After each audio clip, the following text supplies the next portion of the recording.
Alrighty, y'all. G'day, how you going? Looking at reverse culture shocks returning to America after moving to Australia. So, this is from an American who has moved to Australia and then probably went back for a trip to visit family or something or whatever back in the U.S. And this is what they were shocked by. Now, this is quite a long video, and we will feature part of it here. So if you want to watch the whole thing, check that link down below. And, of course, check out their channel. That channel being Ashley Faye Vlogs. We haven't done anything like this in quite a while, but these are usually pretty interesting. Seeing what they can come up with and seeing how these countries are both big and share some similarities, but of course, some big differences as well. And I always like seeing those and hearing about them. So let's get straight into it. Just the service industry in general is so different.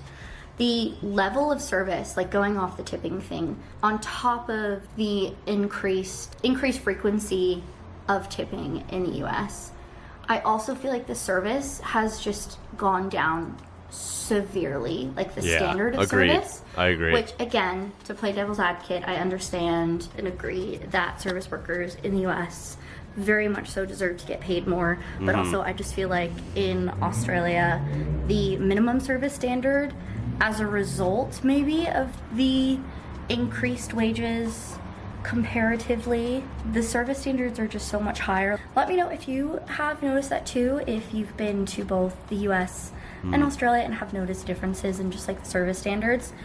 Yeah, that one's I totally agree with. I think it's been in the last few years, right? Inflation and just money in general, it seems like everything's gotten so expensive, right? Especially, I think worldwide, but especially in the US. And money does not go nearly as far as it did literally like 5 or 6 years ago. It's crazy the difference in such a short time span. And also, work culture, it just depends. I can think of a couple companies I've seen, both hearing from employees and then just seeing how they interact with customers and how they interact with me and everything. There are like a couple companies that stand out that seem to pride themselves on good workers and obviously good relationships between managers and supervisors and the workers, and everyone kind of vibes and it's a good environment. But other than that, I guess those companies stand out because most places, a lot of the workers seem like they don't care or they're not happy or whatever, and it could be, like she said, a mixture. Cost of living is unbelievable. A lot of them are extremely underpaid, or they're, treated badly, or they have crappy hours, or get lied to about this and that, whatever, right? I know there's a lot to it. I also think that some younger workers, also on the flip side of that, maybe just don't want to do anything and don't want to work. And to add to the whole tipping thing, like that was her in her intro. She has a long intro, so you should watch that with the link down there, and you can watch that whole thing. We did kind of skip ahead to the actual list of things. And yeah, the tipping thing has really gotten out of control. We're already the outlier that we have to tip here, right? We all know the differences there and how weird it is. Unfortunately, I don't see it going away in the U.S. anytime soon. It's just ingrained in the culture here. It's really weird. And as a consumer, it's gotten very frustrating because tipping for amazing service is one thing, but tipping for all these other things that never used to have the option, it's like in almost everywhere, practically, other than the grocery store. I mean, that might come up soon too. I'm not really sure. Seems like anywhere you go, there's like an option for tip when you go to check out somewhere, even at places where you don't get service. Yeah, it's really annoying and awkward, quite frankly. You even get tipped at drive-thrus and stuff. Like, I'm going to the drive-thru. Like, you're literally just handing stuff out the window. I'm handing you the money. Why is there an option for a tip here? So yeah, that's gotten really weird, and the tip expectancy, is supposed to go up. But at the same time, I get it. Like, people are struggling. I feel like it's not the customer's job. Like, it's not my job to pay the restaurant worker. How about the company, the restaurant, the boss, the manager, whoever? How about they pay them decent so the people in the drive-thru don't have to do it? Like, I commented on this last time I went home to the US, and I was just not far from where I'm from in New Jersey, and there was like a New Jersey's very expensive state, I hear. Kiosk that it was like a self-serve kiosk at a coffee shop, And it kind of took me aback that the person behind the counter like didn't even greet me, didn't even look my way. Yeah, there's a lot of that. I was just at like the self-serve kiosk and then it asked for a tip, and I was like, I mean, I tipped, but I kind of felt a bit uncomfortable. I don't know, it would have just made me feel a bit more comfortable if you said hi. Yeah. Or like looked up from your phone. Agreed. I don't know. Customer service is at an all-time low. It is terrible in most places. Like I said, there's a few places where it's especially sticks out now where I feel like it's pretty good and it's refreshing.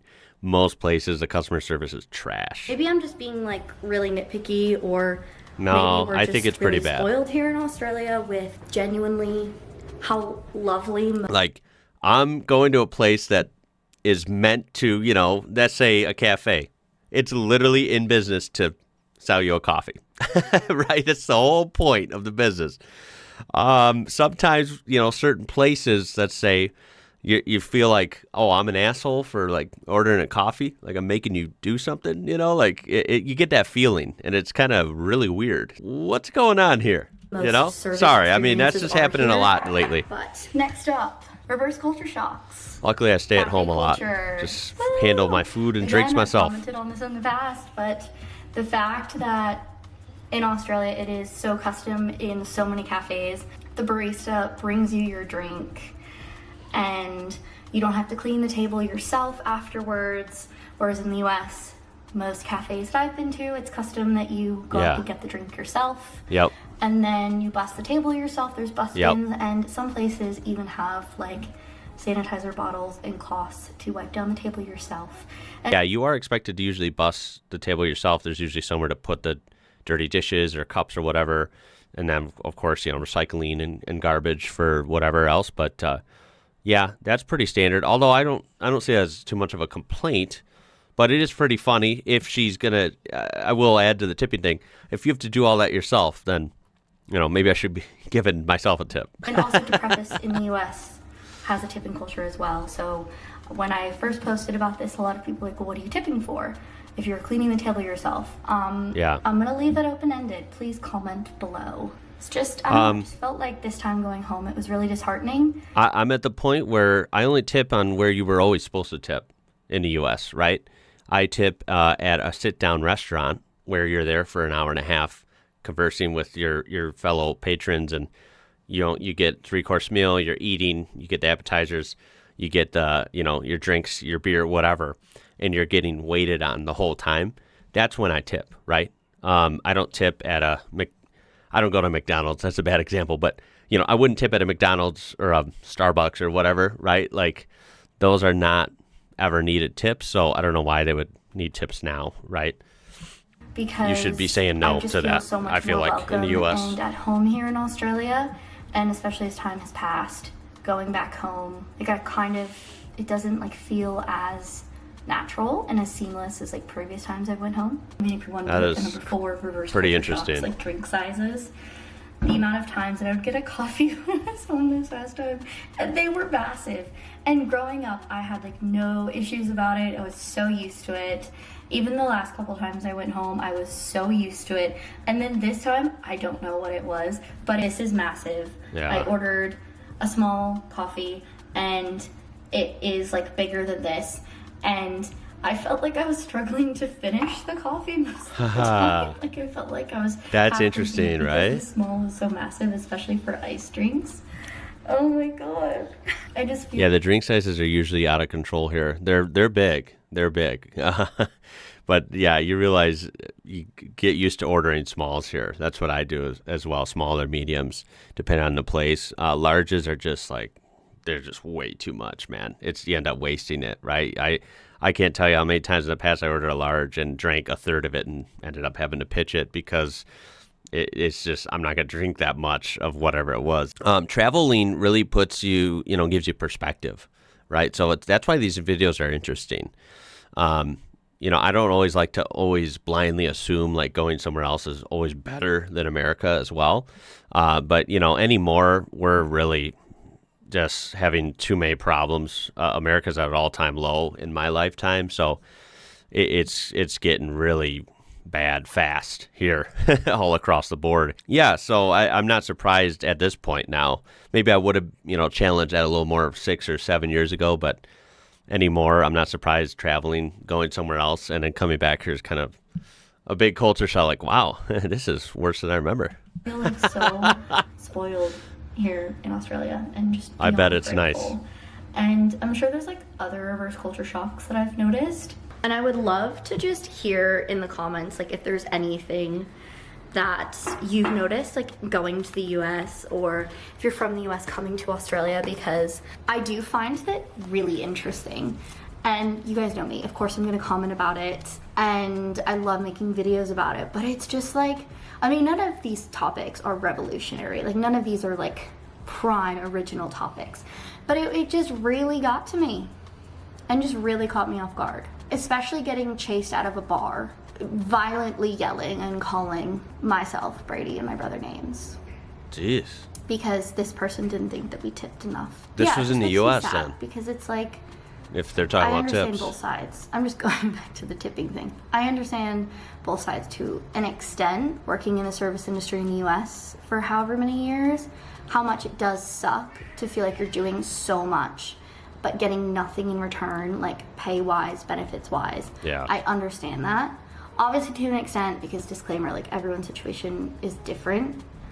But also, coming from Australia, I'm just like, I love when I go into a cafe and people look up and acknowledge my existence or say hello. I'm not expecting like a red carpet and someone to ask me about my life story. No, but a simple greeting and hi, how may I help you? What are you in the mood for today from our menu, whatever, right?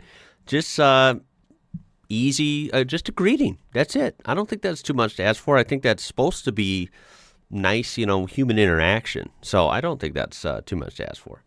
But it's getting more rare, at least here in the U.S. I love a greeting. It makes me feel so welcome and so comfortable. It can really boost your day. Heard, and a nice interaction with another human being. The experience of going to a coffee shop. You guys know me. And yeah, I don't know. I just feel like I felt like I left the U.S. quite deflated. But I'm back in Australia. Well, good for her. I hope Australia is going to work out awesome for her. It sounds like it is already. I don't know if she did move there. It sounds like permanently. That's really cool. And yeah, I can't wait to travel the world to get out there because, man, as a lifelong American and someone who's always loved the United States, man, I tell you what, this place, I'm deflated as well. This place is a joke anymore, and I don't even care about saying that. There's so many problems here. It's the media here wears me out. Our government wears me out. This place is on red alert, man. I would love to just bounce the hell out of here as quick as possible. Like, seriously, man. This was really cool. Now, there's a lot to this video. So yeah, I really think you should check it out. It looks like I'm gonna watch it later. It looks like there's she goes. It highlights like a trip to Ben & Jerry's or something. And then there was a pretty good intro here that's a few minutes as well. So yeah, this will be linked in the description down below. Make sure to check out this whole video and browse her channel. Yeah, I turned to you in the comments. I know some of you have traveled to the U.S. and vice versa. So there are a lot of maybe Australians or Kiwis from New Zealand or something around that area that have been to the U.S. And of course, there's things that are awesome here. This is not supposed to be a whole fest, like, oh, let's rip on America fest, right? Because that gets annoying as well. But I will lead the charge in saying that this place is not what it used to be. Let's just say that. There are still some awesome things here. There's some beautiful nature here. There's some really good people here, like on the ground, like good people that I still meet every day. But yeah, the service industry is definitely in a hard place right now. The tipping culture is out of control, and that's just, scratches the surface. But it is really interesting to see when people leave America, like Americans leave America and go to somewhere in Europe, go to somewhere in Asia, go to somewhere in Australia, wherever, right? And they get a whole new perspective. And they may have a few lists of things that maybe they appreciate back home in America. But most of the time, they get a whole new list of things that they realize, wow, this is kind of refreshing. Dealing with this or not having to do with that or whatever in their new place versus back home in the U.S. I always think it's very fascinating. I think it's educational. I think traveling is a beautiful thing if you can do it, and it gives you a whole new perspective on tons of things, and it's really cool. So I appreciate you guys being here. and watching this. Like I said, I would love to hear your thoughts down below. Keep up your awesome suggestions as always. I hope you guys are having a great week. It's about all I got for you in this one. So my name is Ian. You're watching IWrocker, and until next time, y'all, I'll catch you later.